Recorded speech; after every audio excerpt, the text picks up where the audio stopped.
Hare Rama, Hare Rama, Rama Rama, Hare Hare, Hare Krishna, Krishna Krishna, Hare Hare, Hare Rama,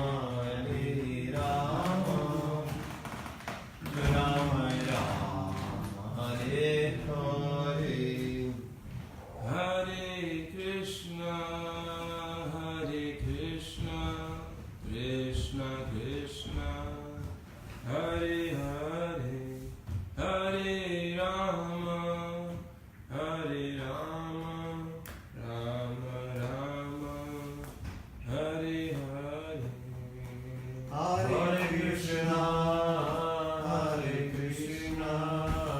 Krishna Krishna, Hare Hare, Hare Rama,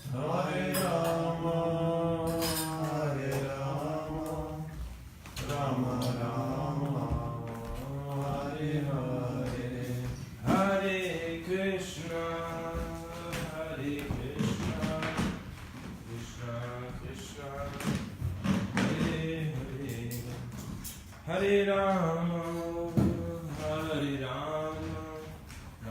Hare Hare, Hare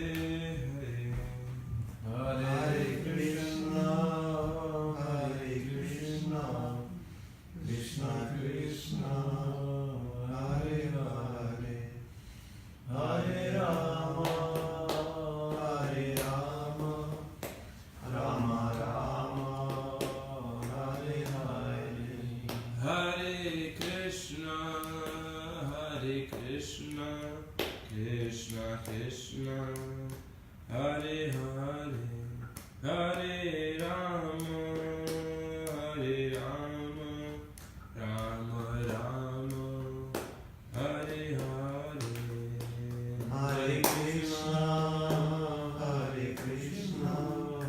Krishna Krishna, Hare Hare, Hare Rama,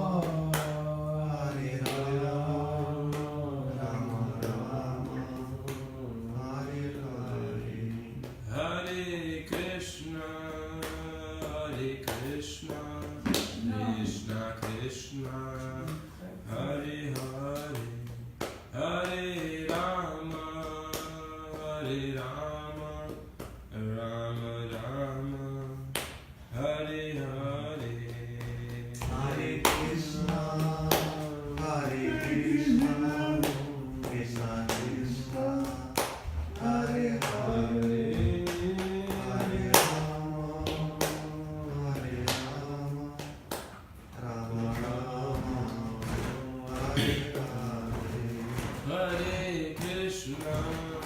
Hare Krishna, Krishna Krishna, Hare Hare,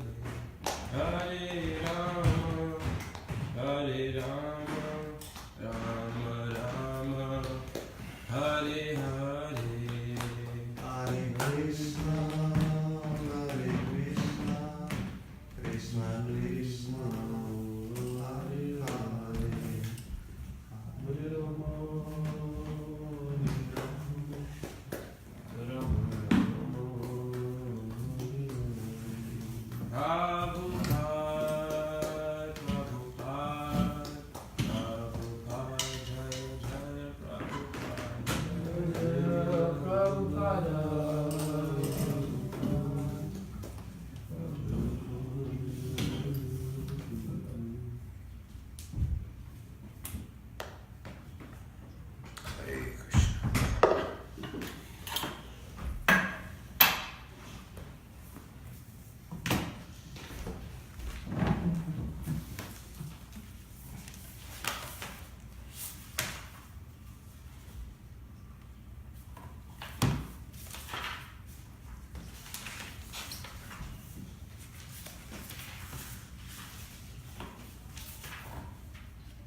Machine Ramachandra Kaviraj biography.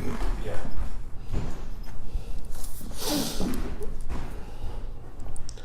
Nama Om Vishnu Padaya Krishna Pastaya Bhutale Śrīmate Bhakti Vedanta Swami Niti Namane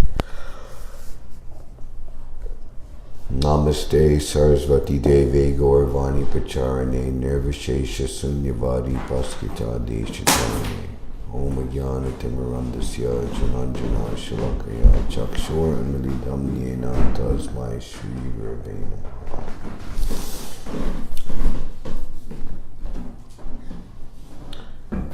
Chaitanya Manobishtam Stapitam Yena Bhutale Swayam Rupakadamayam Tati Swapadantikam Vandeham Shri Guru Shri Utapadakkamalam Shri Guru Vaishnavam Shri Rupam Sarvajatam Sadhana Radhanam Sajivam Sadvaitam Savadutam Varijana Sahitam Shri Krishna Chaitanya Devam Shri Radha Krishna Padan Sahagana Lalita Shri Shakavitam Sja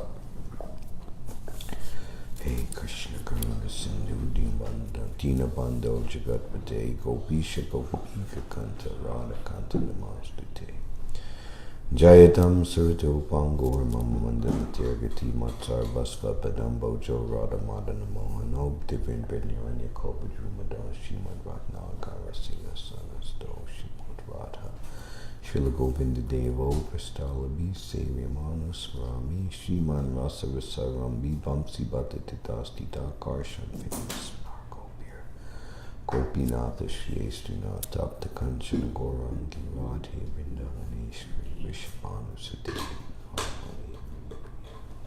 Panchakalpatu Vischar Gupasnim Vichavati Tanam Bhavani Vaishnavi Namo Namaha Jai Shri Krishna Chaitanya Prabhu Nityananda Shri Advaita Gadadhar Shri Vasadi Gaura Bhaktivinoda Hare Krishna Krishna Krishna Hare Hare Hare Rama Rama Hare. Chaitanya Charitamrita Adi Leela Chapter 10, the branches of the Chaitanya tree, verse 105. Shri Gopal Bhatta Eka Saka Sarvotama Rupa Sanatan Sangha Yanra Prema Alapan. Shri Gopal Bhatta Goswami, the 47th branch, was one of the great and exalted branches of the tree. He always engaged in discourses about love of Godhead in the company of Rupa Goswami and Sanatan Goswami. Prabhupada's purport. Shri Gopal Bhatta Goswami was the son of Venkat Bhatta, a resident of Sri Rangam.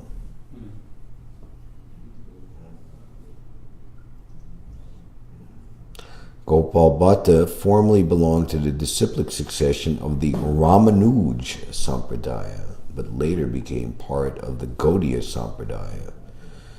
In the year Shakabda 1433, which corresponds to 1511 AD, when Lord Chaitanya Mahaprabhu was touring South India, he stayed for 4 months during the period of Chaturmasya at the house of Venkat Bhatta, who then got the opportunity to serve the Lord to his heart's content.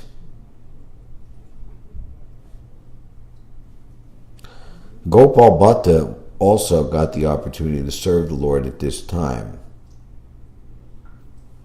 He was a small boy.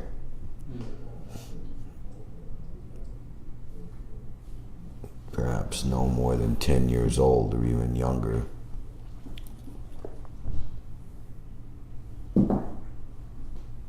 Sri Gopal Bhatta Goswami was later initiated by his uncle, the great sannyasi, Prabodhananda Saraswati.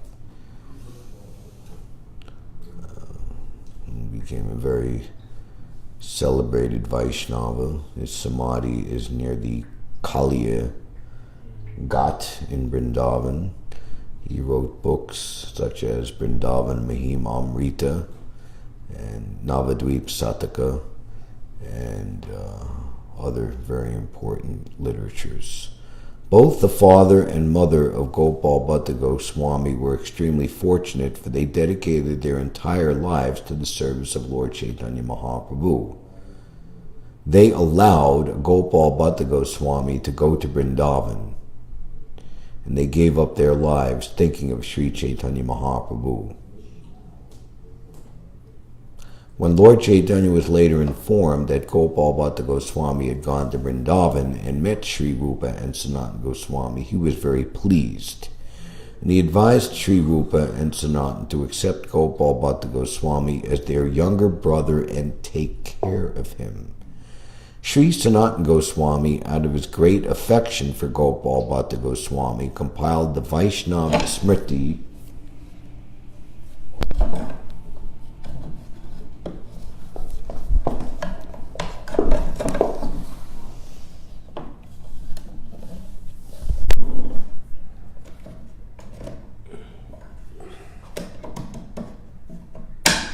Is there a dowel that it went into? This thing broke. Yeah. Is it broken? Yeah, these things are not very good. I wouldn't want to put, I don't think we should be putting Tulsi on it. One day it was just. Oh, God. Yeah, so why don't we immediately, here even now it's like tilted and... That's the floor. Yeah.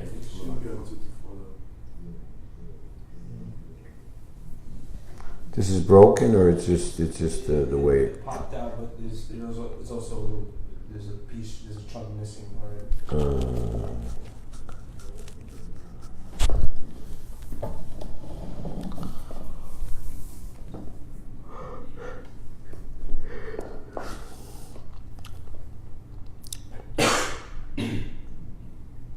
Sanatana Goswami, out of his great affection for Gopal Bhatta Goswami, compiled the Vaishnava Smriti named Hari Bhakti Vilas and published it under his name. Under the instruction of Sri Rupa and Sanatana, Gopal Bhatta Goswami installed one of the 7 principal deities of Vrindavan, Sri Radharaman deity. The Saivites, priests of the Radharaman temple, belonged to the Gaudiya Sampradaya. When Krishnadas Kaviraj Goswami took permission from all the Vaishnavas before writing Sri Chaitanya Charitamrita, Gopal Bhatta Goswami also gave him his blessings, but he requested him not to mention his name in the book. Therefore, Krishnadas Kaviraj Goswami has mentioned Gopal Bhatta Goswami only very cautiously in 1 or 2 passages of the Chaitanya Charitamrita. Srila Jiva Goswami has written in the beginning of his Tattva Sandarbha, quote, "A devotee from southern India who was born of a Brahmin family and was a very intimate friend of Rupa Goswami and Sanat Goswami has written a book that he has not compiled chronologically. Therefore I, a tiny living entity known as Jiva, am trying to assort the events of the book chronologically, consulting the direction of great personalities like Madhavacharya, Sridhar Swami, Ramanujacharya, and other senior Vaishnavas in the disciplic succession." In the beginning of the Bhagavat Sandarbha, there are similar statements by Srila Jiva Goswami. Sri Gopal Bhatta Goswami compiled a book called Sat Kriya Sara Deepika, edited the Hari Bhakti Vilas, wrote a foreword to the Sat Sandarbha and a commentary on the Krishna Karnamrita, and installed the Radharaman deity in Vrindavan.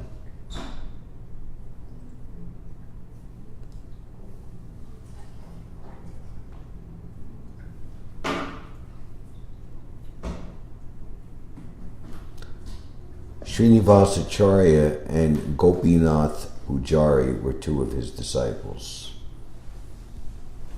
Hare Krishna. So did we find something for, let me see. Huh? Śrīmad-Bhāgavatam, I sent it as a message on this phone, is big, you can see it. Oh. Yeah.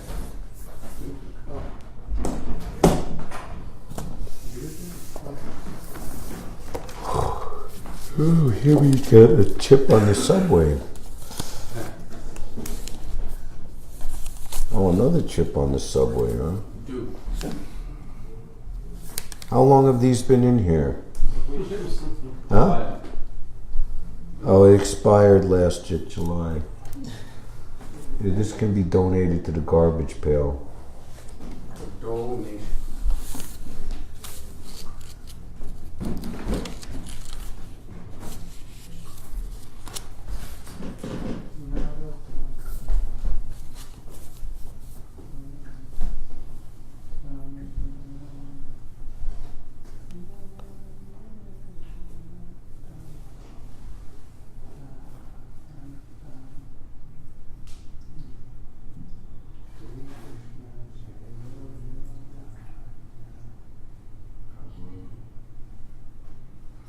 Ramachandra Kaviraj, the son of Sri Chiranjiva Sain, eternal associate of Lord Chaitanya, appeared in Sri Khanda.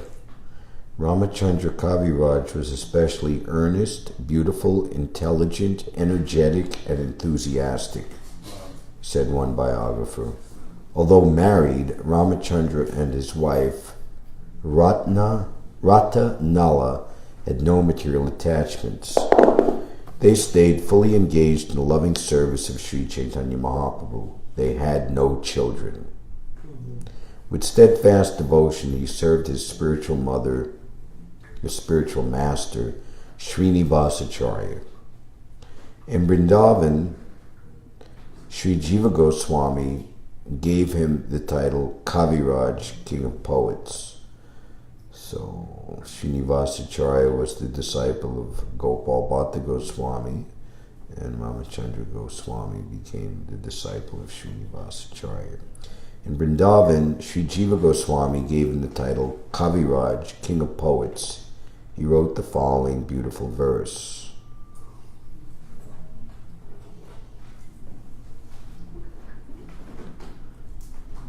Prakashila Mahaprabhu Hare Krishna Mantra Premera Vadarakari Barila Samsara Anda Avadi Yata Kari Parsha Bindu Napadila Muke Ramachandra Das. Sriman Mahaprabhu is so kind that he manifests the nectar of the Hare Krishna Mantra. The holy name will free all souls from the cycle of birth and death, from lower planets, from hell. The holy name will give one a taste of divine love for Radha and Madhava. Whether blind or dumb, anyone can drown in this flood of prema. In this way, Sri Chaitanya Mahaprabhu has filled everyone with love of Godhead, but Ramachandra Das is so unfortunate that he couldn't even taste a drop of that nectar. Ramachandra Kaviraj was one of the 8 Kavirajas, famous poet disciples of Śrīnivāsacārya. Ramachandra wrote Smarana Darpana, Smarana Chatmakar, Siddhanta Chandrika. He preached widely, initiated many disciples. Narottam Das Thakur and Ramachandra lived together as best friends. Narottam Das wrote, Doya Karo Sri Acharya Prabhu Srinivas, Ramachandra Sangamanje Narottama Das. O Srinivasacharya Prabhu, please give me your mercy. Narottam Das always prays for the association of Ramachandra Kaviraj. His samadhi is in the Dira Samir Kunj next to Srinivasacharya.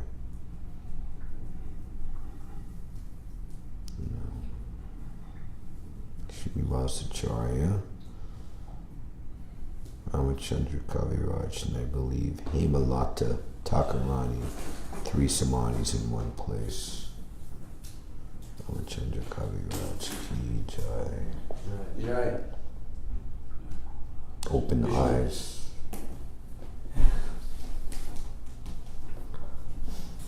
Reading from the Śrīmad-Bhāgavatam. Om Namo Bhagavate Vasudevaya. Om Namo Bhagavate Vasudevaya.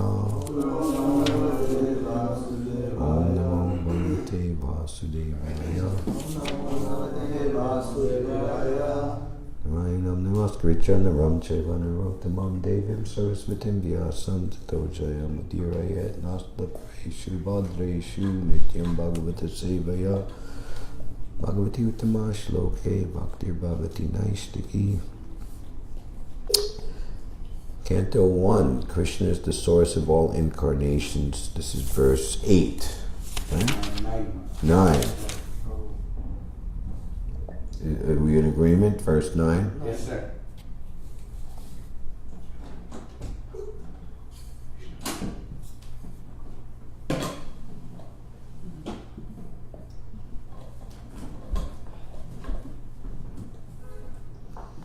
Turiye Dharma Kala Sarge Nara Narayana Rishi Bhutva Atma Upasama Upetam Akarot Dushcharam Tapa Turiye Dharma Kala Sarge Nara Narayana Vrishi Bhutvat Mopasamopetam Akarat Dushcharam Tapa Turiye Dharma Kala Sarge Nara Narayana Vrishi Bhutva Atma Pusama Petam Akarat Dushcharam Tapa Turiye Dharma Kala Sarge Nara Narayana Vrishi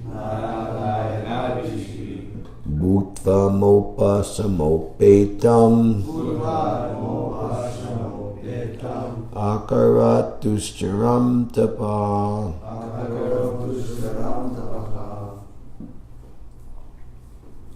Turiye Dharma Kala Sarge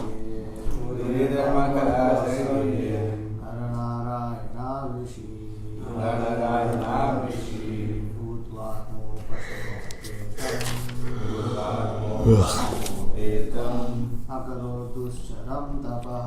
Akaro Dushcharam Tapaha Turiye Dharma Kala Sarge Naranarayana Rishi Bhutvatmo Pasamopetam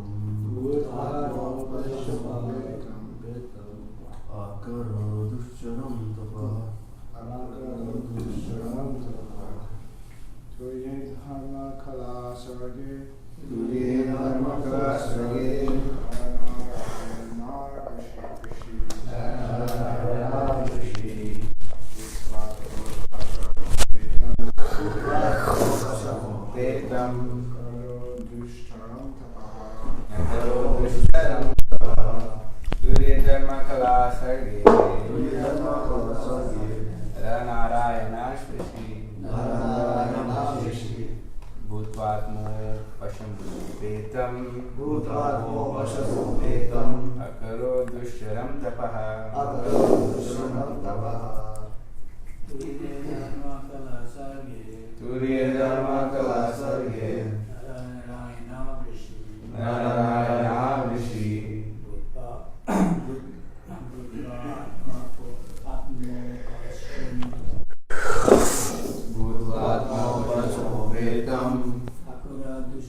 I see the 12th canto.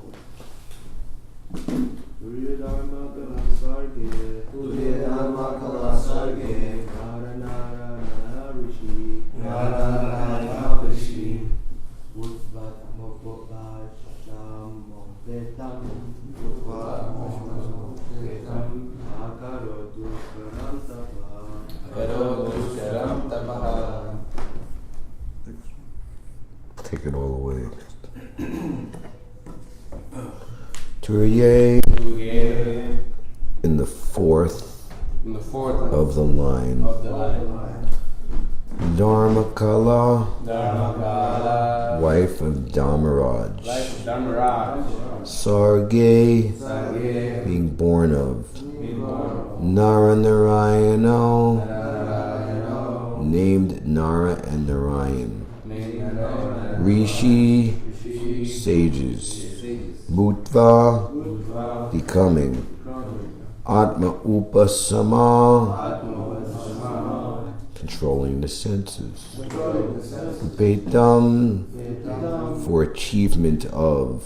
achievement of. Akarat, Akarot, undertook. undertook. Dushcharam, Dushcharam, very strenuous. very strenuous. Tapa, Tapa, penance.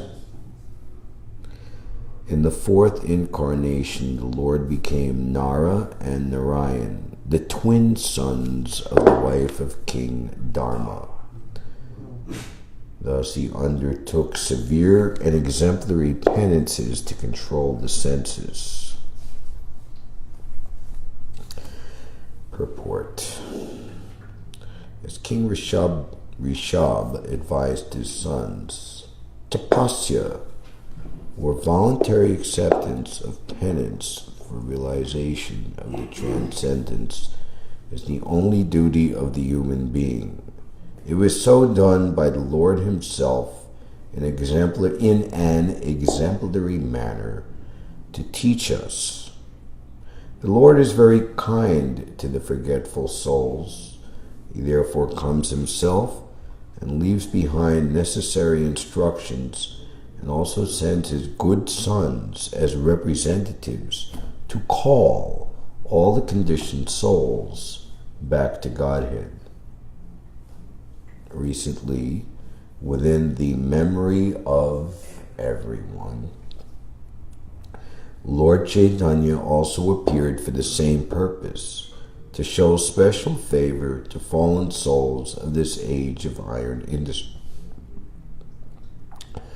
The incarnation of Narayan is worshipped still at Badri Narayan on the range of the Himalayas. Srila Prabhupada ki jai. Turye Dharma Kala Sarge Naranaranayan Vashi Bhuta Voma Pasopetam Akara Dushcharam Tapa. In the fourth incarnation, the Lord became Nara and Narayan, the twin sons of the wife of King Dharma. Thus he undertook severe and exemplary penances to control the senses.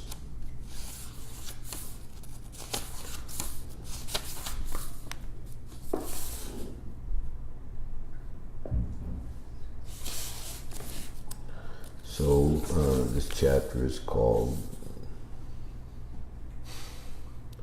Krishna is the source of all incarnations.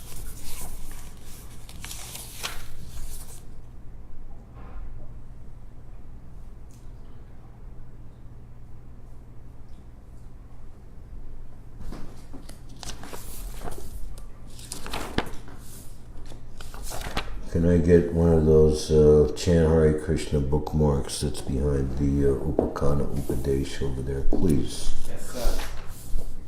And you don't have to say yes, sir. Yes, Prabhu.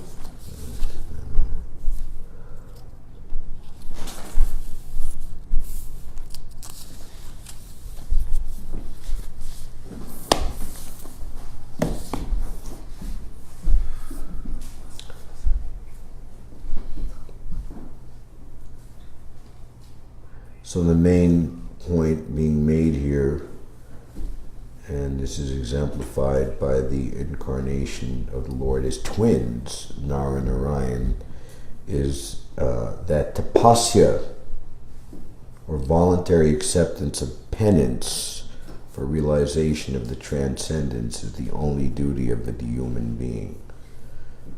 Penance is meaning to perform a very intense activity to counteract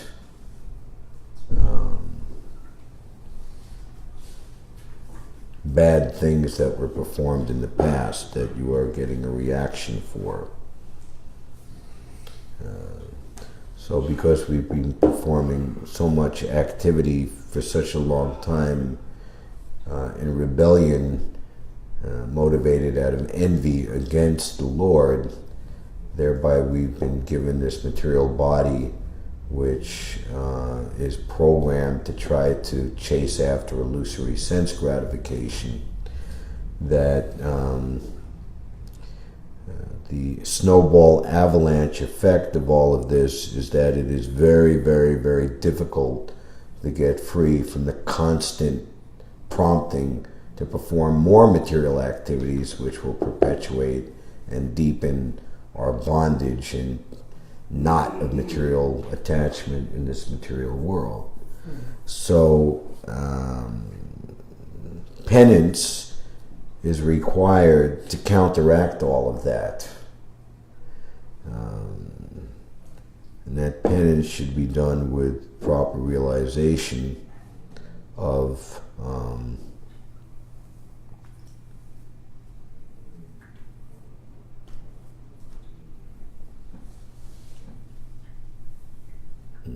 feeling sorry for having performed those activities in the first place. Not so much because I got myself into a pickle and I'm sorry that I did this. That is what most people, if they try to refrain from sinful activities, but because they're not removing the material desire by replacing it with the proper heartfelt desire to please Krishna, which is based on our constitutional position. The material desires remain, although maybe to some extent the reaction to previous fruitive activities is removed. But on the surface, because there's very, very deep reactions based on deeply rooted material desires. So therefore, Tivrena Bhakti Yogena Yajeta Purusham, that only by unmixed, unmotivated devotional service. What is that verse in the 6th chapter? Kechit Kevalya Bhaktya. What's the English translation, please? Who's got it at the fingertips of their mind? Okay. So, and it's mentioned here, King Rishabdev. Yeah, I can read the translation. Go ahead. Yeah, please. Only a rare person who has adopted complete unalloyed devotional service to Krishna can uproot the weeds of sinful actions with no possibility that they will revive. He can do this simply by discharging devotional service, just as the sun can immediately dissipate fog by its rays.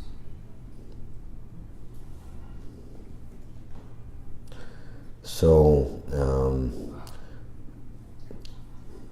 by following a pure devotee and taking his instructions as one's life and soul, that is the method for complete purification. Samsaradava nalalita loka chanaya karuna ganaganatvam praptasya kalyana gunarnavasya vande guroshu charanarvinda.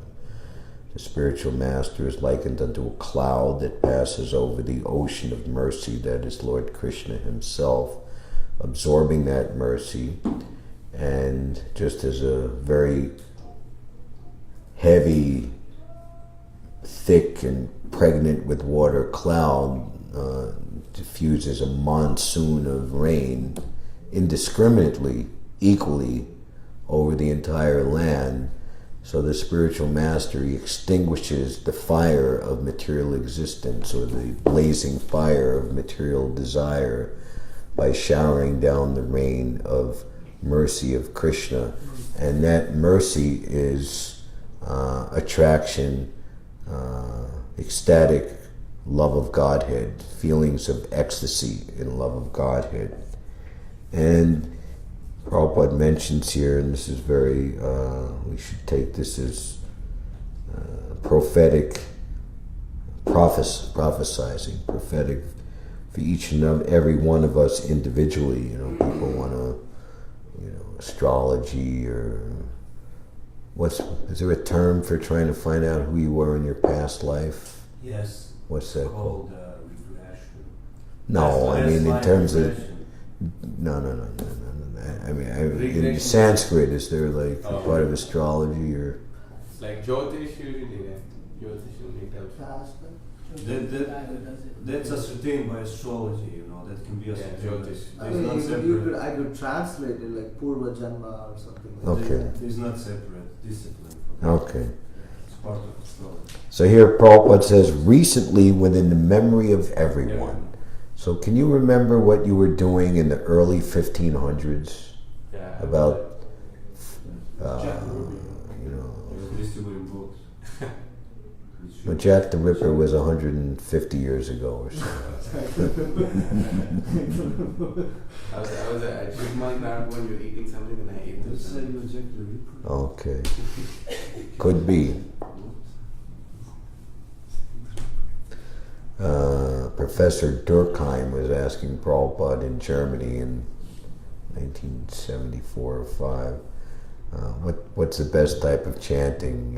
Can you chant in the mind or just whispering or this way and that?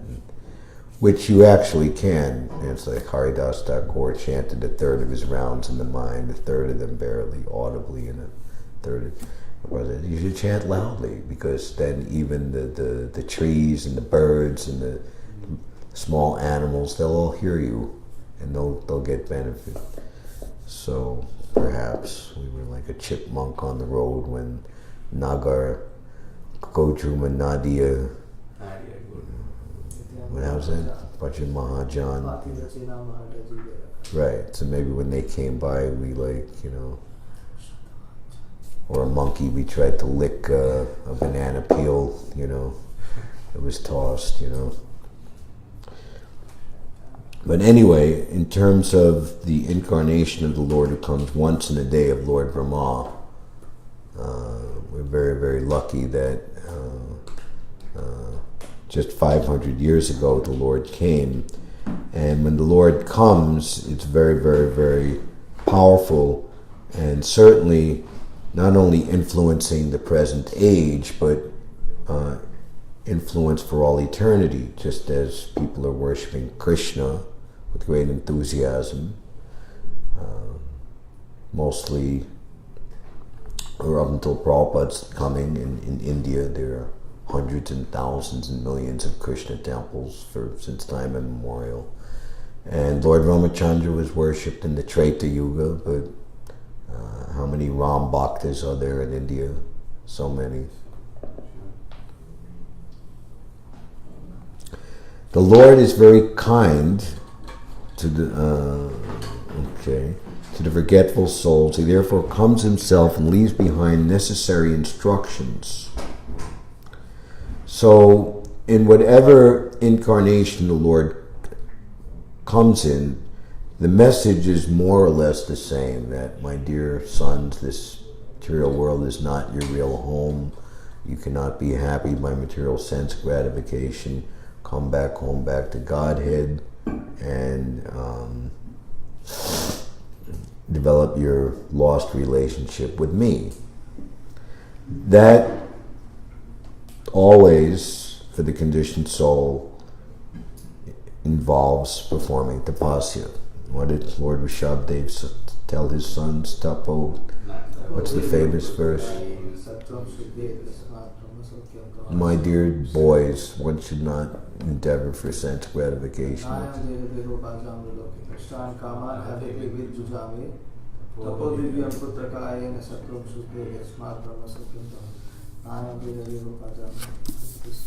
Rishabdev said, my dear boys, of all living entities who have accepted material bodies in this world, one who has been awarded this human form of life should not work hard day and night simply for sense gratification, which is available even for dogs and hogs that eat stool.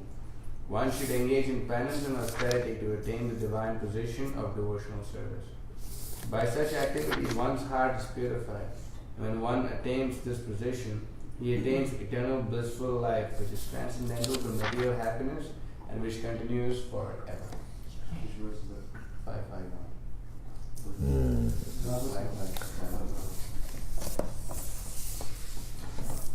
551. And of Maharaj Rishabhadev's sons, of which India is still, some people still understand India as Bharatvarsha. Oh, Yeah, it's written everywhere. Everywhere. Okay. Bharat, in Hindi you call it Bharat. Every product made in Bharat, Okay.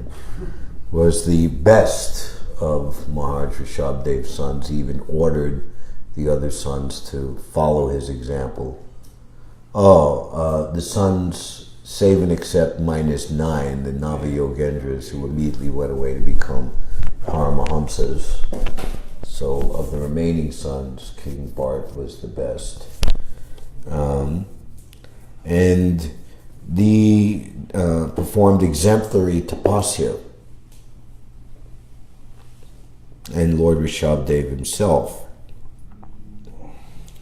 So Lord Chaitanya has come, Prabhupada has mentioned, to show special favor to the fallen souls of this age of iron industry. And what is the process that Lord Chaitanya gives? Prabhupada says, very easy process. Chanting Hare Krishna. So by chanting Hare Krishna, everything that is to be accomplished or can be achieved by performance of severe tapasya in any other time, place, or age is accomplished and more by chanting Hare Krishna. But at the same time, if one seriously takes to the chanting of Hare Krishna, understanding that this is the way to get out of repeated birth and death and to achieve one's original love for Godhead, then automatically, by dint of that sincerity, if one is following the authorized representative of the Lord, one will be attracted to perform tapasya. Or in other words, that it is not enough just to freely distribute the holy name and not instruct people to perform tapasya, because then that will put one in danger of committing the seventh offense, or allowing ignorant people to commit the seventh offense, that I can go on with my sinful activities and just chant Hare Krishna and keep going. Actually, during Prabhupada's time, there was some complaint about how the Back to Godhead magazine was being presented, and they had like pictures of people, or even devotees not in devotional dress, and they would say, the chanting makes me feel good, or the chanting gets me free of stress, or I feel more concentration in my mind when I work, or just things that you might go to a psychiatrist to help you out with, so people will take the Hare Krishna Maha Mantra cheaply. In other words, when one begins to chant Hare Krishna, then one should be very, very soon instructed that they have to get free from sinful life and stop their sinful activities, of which 4 we vow at the time of initiation are musts: no meat eating, no illicit sex, no intoxication, and no gambling.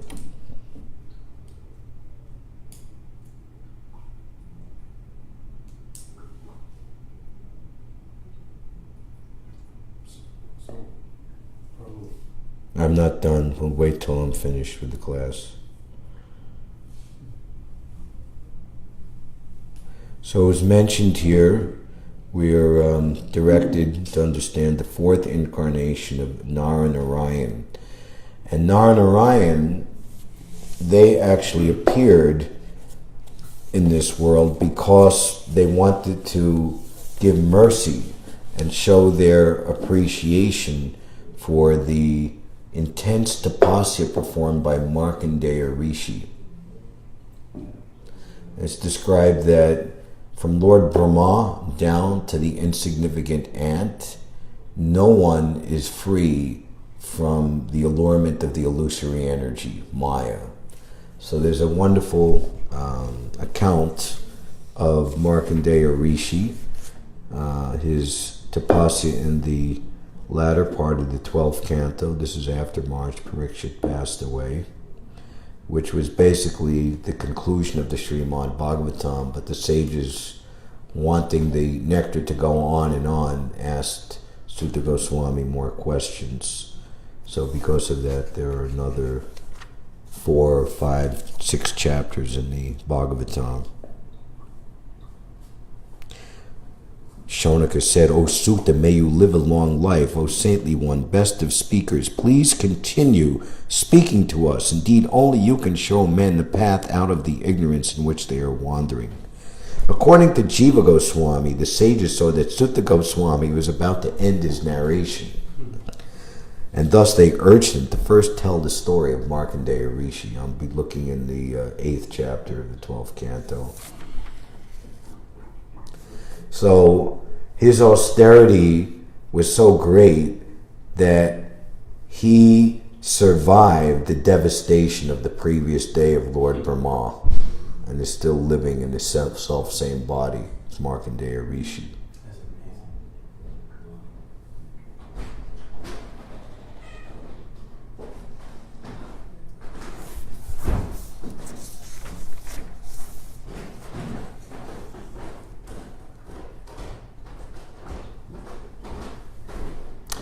After being purified by his father's performance of the prescribed rituals leading to Markandeya's Brahminical initiation, how are we doing with the smoke alarm and everything?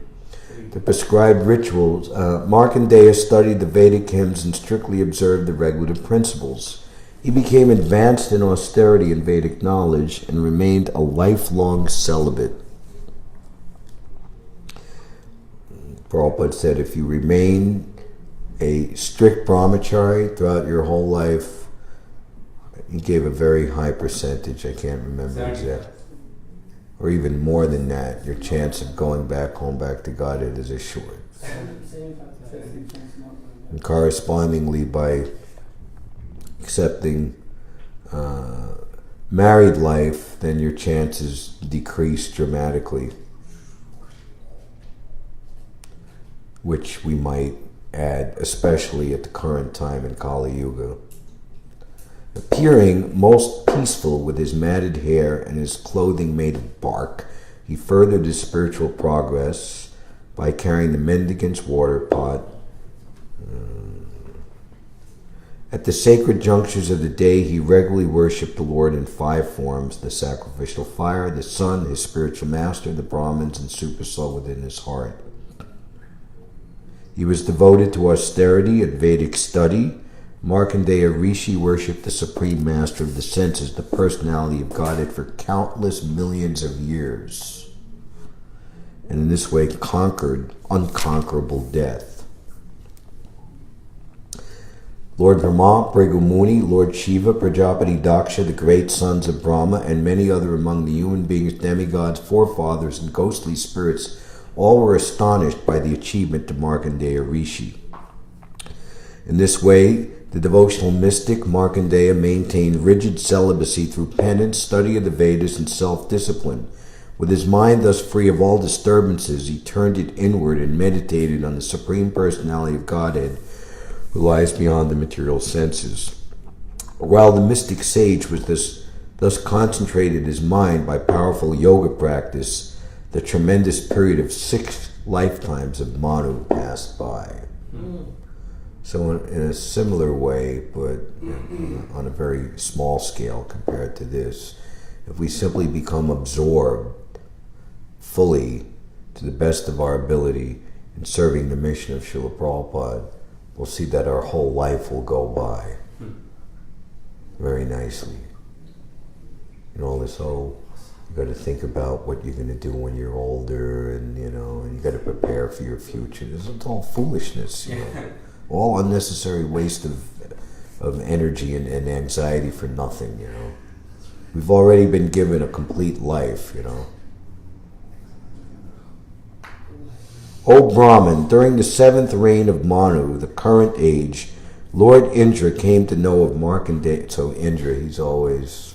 He's not so fun. And look what you're going to see what he did. And how it's going to backfire right in his face. The current age, Lord Indra came to know of Markandeya's austerities and became fearful of his growing mystic potency. Thus he tried to impede the sage's penance. So foolish is Indra. You know, he could have used his brain to think, is Markandeya going to want, you know, my position? Indra's so puffed up, he thinks that, you know, being the king of heaven is the greatest thing. But for such a personality as Markandeya Rishi, the idea of him becoming the king of heaven is like, you know, let me, you know, roll around with the pigs in the hog stool. Oh my God. You know. You can keep your position. Thus he tried to impede the sage's penance. To ruin the sage's spiritual practice, Lord Indra sent Cupid, beautiful celestial singers, dancing girls. The season of spring and the sandalwood-scented breeze from the Malaya hills, along with greed and intoxication personified.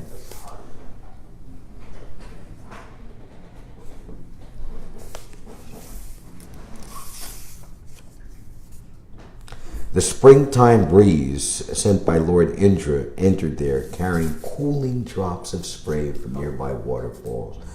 Fragrant from the embrace of forest flowers, that breeze entered the hermitage and began evoking the lusty spirit of Cupid. Springtime then appeared in Markandeya's ashram. Indeed, the evening sky, glowing with the light of the rising moon, became the very face of spring, and sprouts and fresh blossoms virtually covered the multitude of trees and creepers. So there's more. We'll omit some of the description, both for time and graphic content.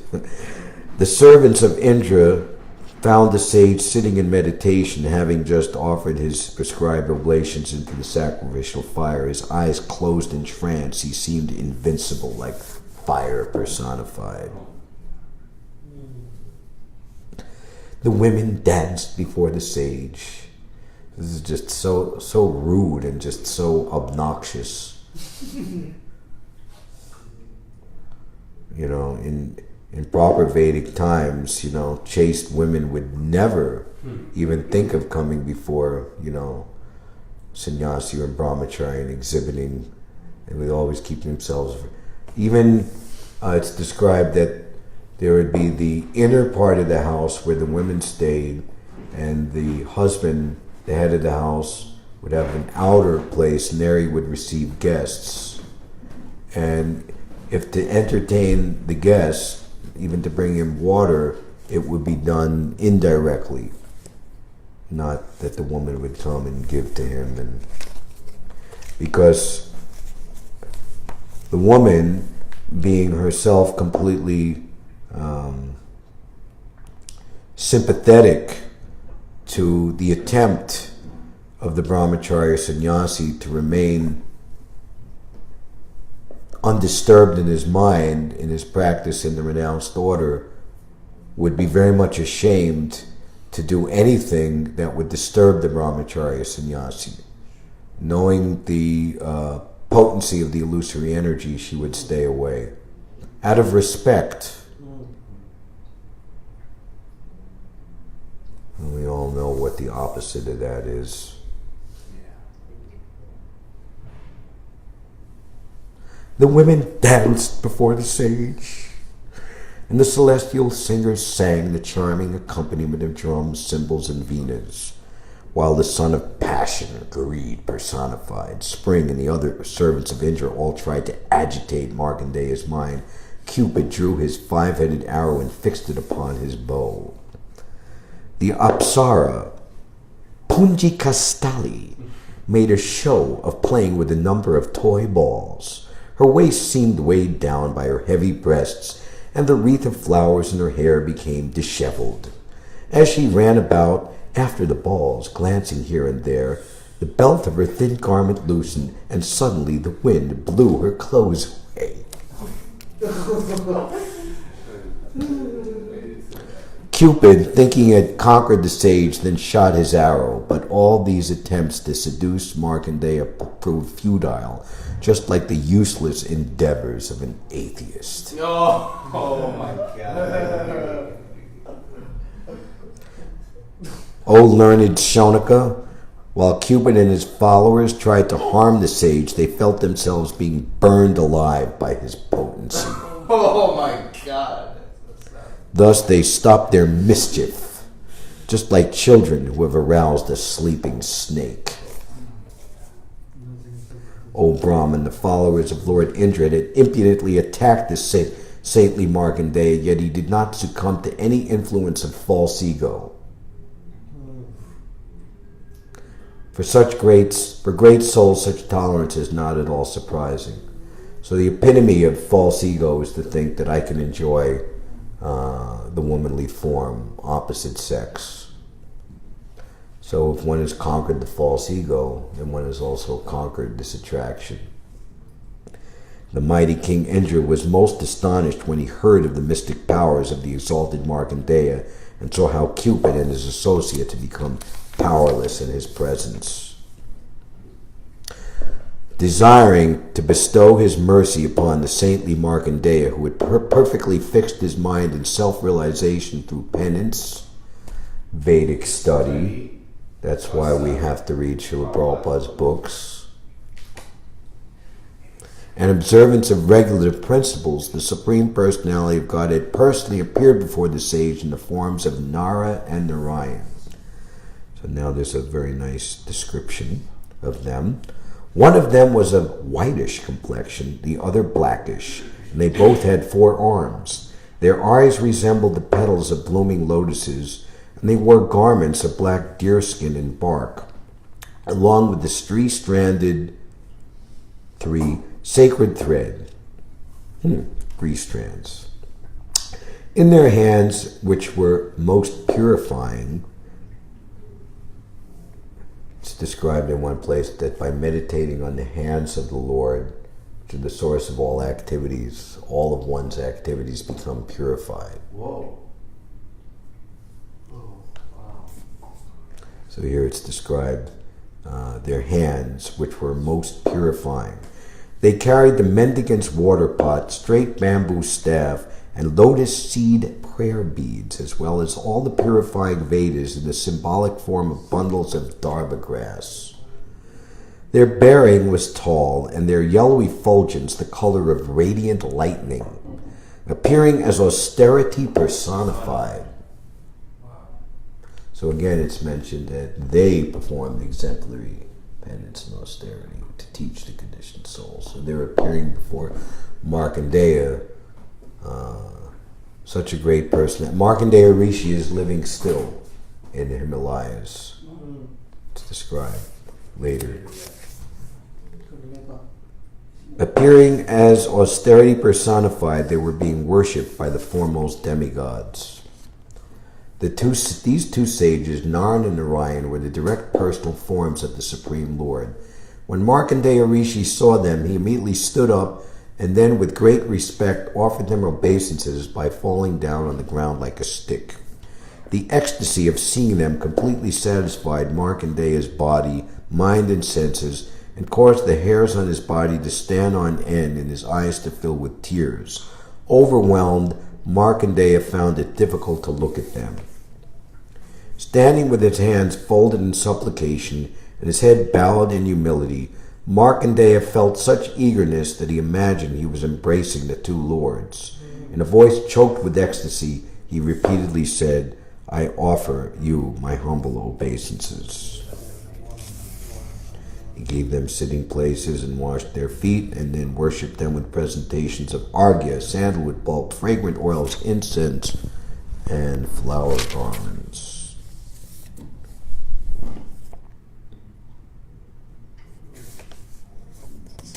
Markandeya Rishi once again bowed down at the lotus feet of those 2 most worshipful sages who were sitting at ease, ready to bestow all mercy upon him. Then he addressed them as follows. So then he offers very beautiful and exacting prayers and glorification.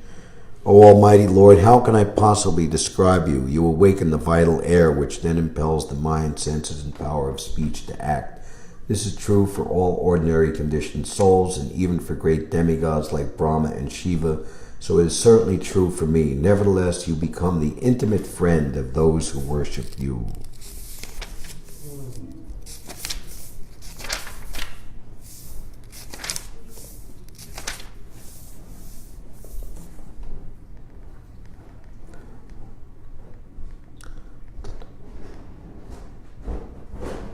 Narayana and Narayan were satisfied by the proper glorification offered by the intelligent sage, Markandeya.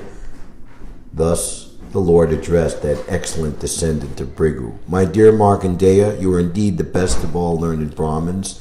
You have perfected your life by practicing fixed meditation upon the Supreme Soul, as well as by focusing upon me your undeviating devotional service, your austerities, your study of the Vedas, and your strict adherence to the regulative principles. We are perfectly satisfied with your practice of lifelong celibacy. This is a very good way to please Krishna, offering lifelong celibacy for his pleasure. Please choose whatever benediction you desire. Since I can grant your wish, may you enjoy all good fortune.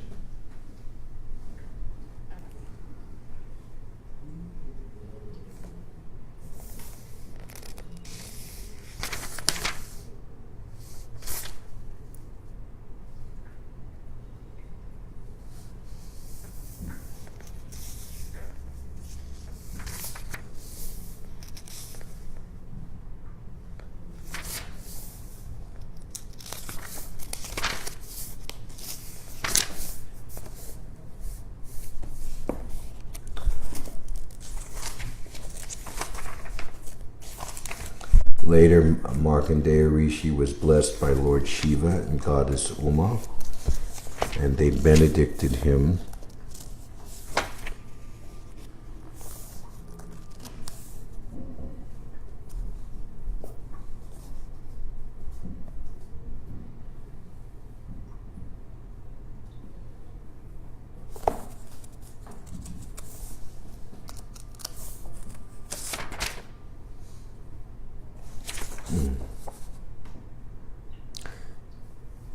Lord Shiva's blessing, Markandeya. Because you are devoted to Lord Adhokshaja, all your desires will be fulfilled.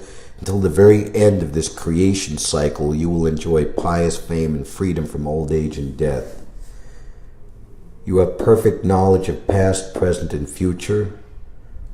He's blessing him to have, along with transcendental realization of the Supreme enriched by renunciation. You have the brilliance of an ideal Brahmin, and thus may you achieve the post of spiritual master of the Puranas. Wow, spiritual master of Purana. Having thus granted Markandeya Rishi benedictions, the best descendant of Bhrigu is glorious because of his achievement of perfection in mystic yoga. Even today, he travels about this world fully absorbed in unalloyed devotion for the Lord.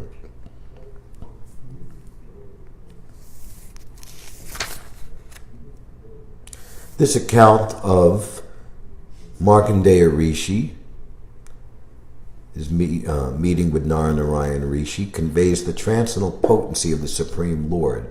Anyone who properly narrates it or hears it will never again undergo material existence, which is based on the desire to perform fruitive activities.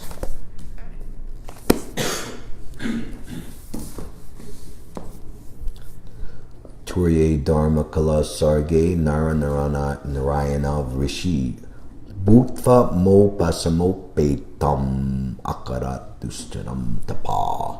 In the fourth incarnation, the Lord became Nara and Narayan, the twin sons of the wife of King Dharma. Thus he undertook severe and exemplary penances to control the senses. Hare Krishna. Hare Krishna. Thank you very much. Kind of late.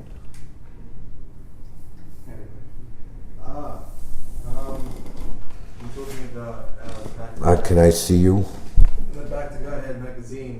that it talked about if you chant japa, that you can better control the mind and be more peaceful and get rid of anxiety and these things. So I could, makes my love life better, No! Oh my god. Helps you get up LSD. But if it commits offenses, if it can lead to committing offenses for new devotees or people who are just starting out, then it's okay to preach like this and say, you take this book and you can have this, with preaching and book distribution. Oh, Yeah, like is it okay to say these things or not? Because that's all right that they take the book and then they're going to read the book and be instructed further. Yeah, really. Not hook or by crook, but you're telling them something that's true, so you're not hook or crook, By reading the book, you will become peaceful. They have to know what real peace is, and peace is not, smoking peyote in the Indian sweat lodge with like 40 other hippies or something,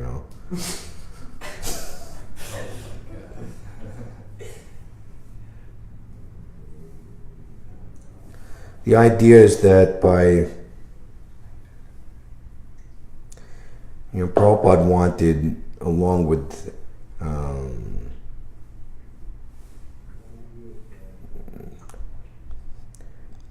our presentation is complete with distribution of transcendental knowledge. Otherwise, just like Lord Chaitanya, what is this chanting and dancing? This is just sentimental,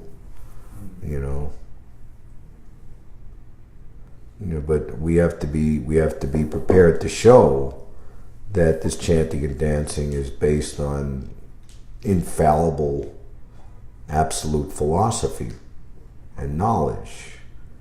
So therefore, Prabhupada greatly approved and recommended both go on simultaneously.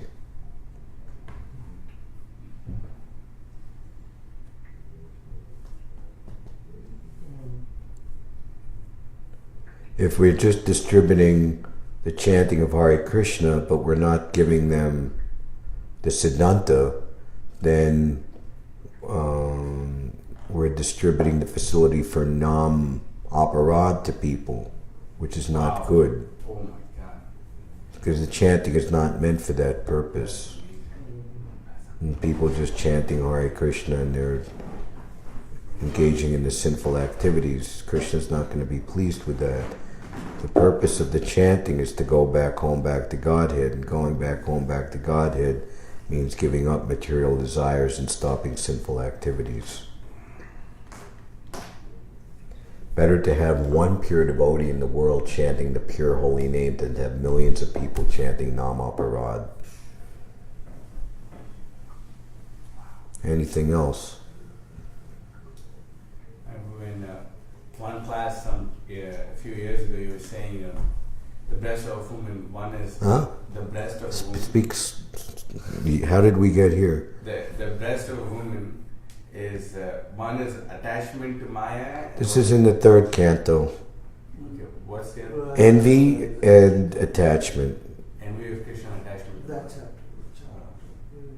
You can read that in Kapila Dev's instruction. Yeah. Anything else? Attachment and envy? Attachment Yeah. to Maya, envy of Krishna. There's attachment and envy. Attachment, to Maya, I'm attached to material desires and material pleasure.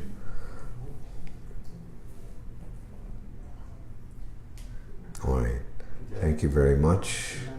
Hare Shri Narayana Rishi Ki. Jai. Hare Krishna. Śrīmad-Bhāgavatam Ki. Rama Raya Prabhu ki Jai. Gaura Bhakta Vrinda Ki Jai.